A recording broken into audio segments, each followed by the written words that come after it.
So in this video, we are going to learn about the concept of electric flux and Gauss law. Let's first understand what is electric flux. So as we have discussed in our earlier classes, that whenever we have a source of electric charge, which we also call the source charge, there is an electric field surrounding it, right? And which we depicted by the electric field lines.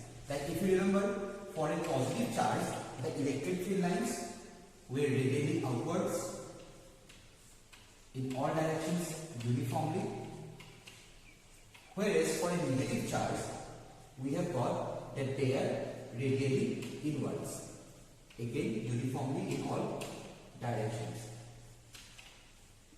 right? So this was our basic picture of electric field lines.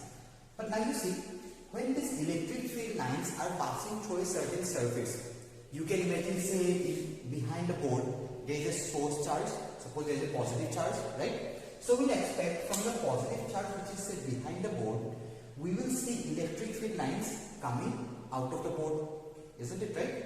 So related to that, we have the concept of electric flux. How we define electric flux? So as I said, you imagine, imagine this positive charge is inside the board. Let's for now forget about this negative charge.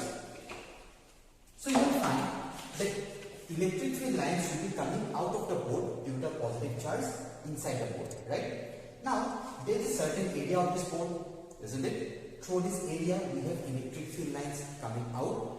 Now this concept of how much electric field lines are passing through a given area that we have, like here the area of the board if you take, that is what we call electric flux, alright?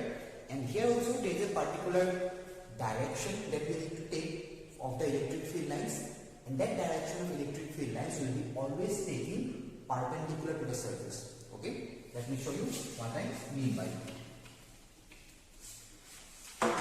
So imagine just like this board, let me take, say this is the board that I have drawn, okay, and say from this side we have these electric field lines which are passing out of it. So they are entering from the back side and going in this direction. So the red lines, the red arrows are representing the electric field which is coming out of this board.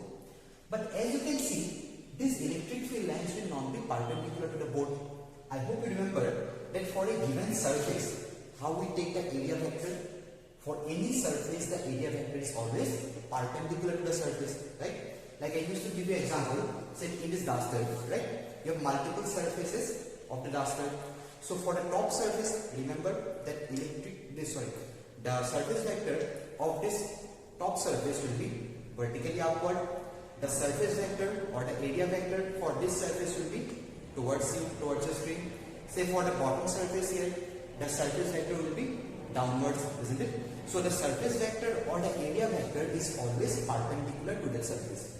Similarly, if you take this surface to be vertical like this, the area vector or the surface vector will be perpendicular to it in this direction.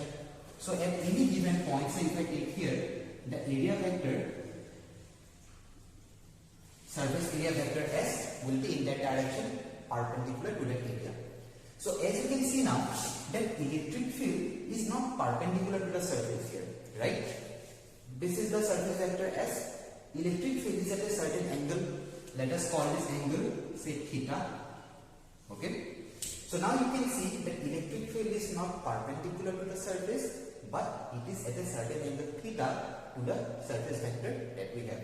So then we define the electric flux as not the amount of electric field lines which are going at any random angle, but it is the amount of electric field lines which is passing perpendicular to the surface.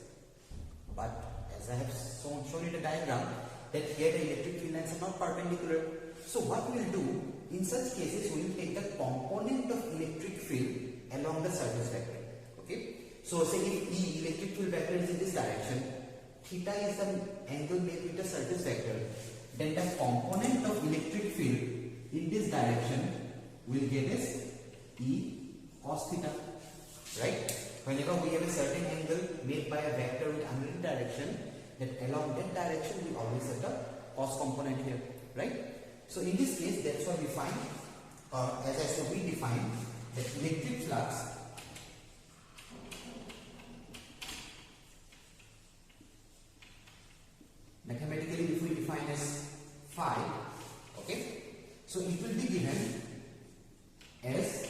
E, the electric field intensity, okay, then the surface area S, and cos of the angle between them. Alright, so basically it is like E cos theta multiplied by the surface. S is the surface area. S is the vector, this is just the magnitude of the area of the surface that we have. Alright, Es cos theta.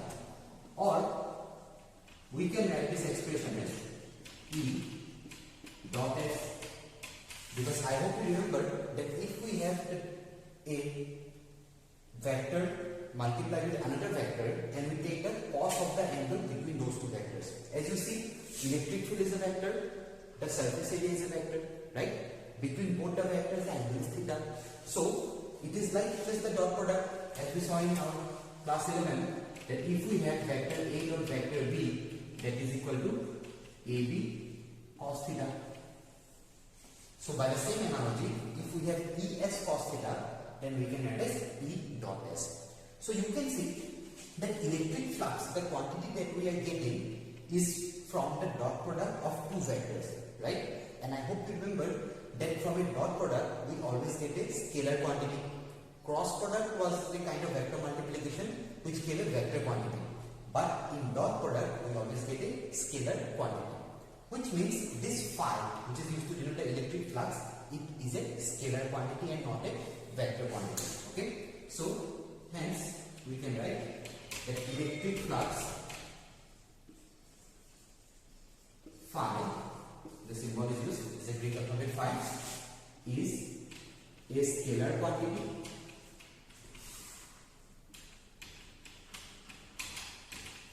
Alright, so it is a scalar quantity, and if you look in the SI unit, as you can see, cos theta, the trigonometric expression, is not going to have any unit.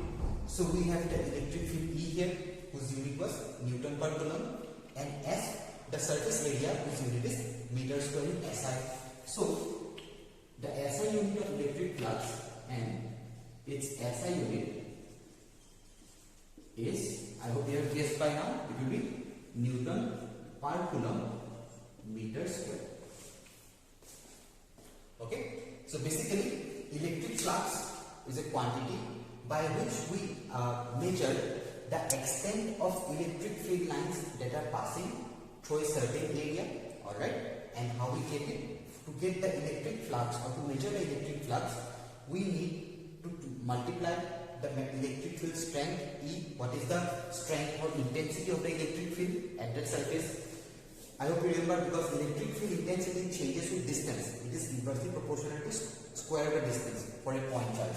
So we have to take exactly what is the electric field intensity on the surface, then how much surface area do we have through which the electric field lines are passing, S, and if the electric field is not perpendicular to the flux, not perpendicular to the surface area, in that case we have to take the cosine of the angle between them, cos theta, because by definition, as you will see now in the screen, it will appear the definition now to you, that electric field should be taken always in a direction perpendicular to the surface to find electric flux. If you do not take or if you do not get the electric field perpendicular, then you should always take the component or the projection of the electric field along the surface vector. Okay, and hence we get the cos component.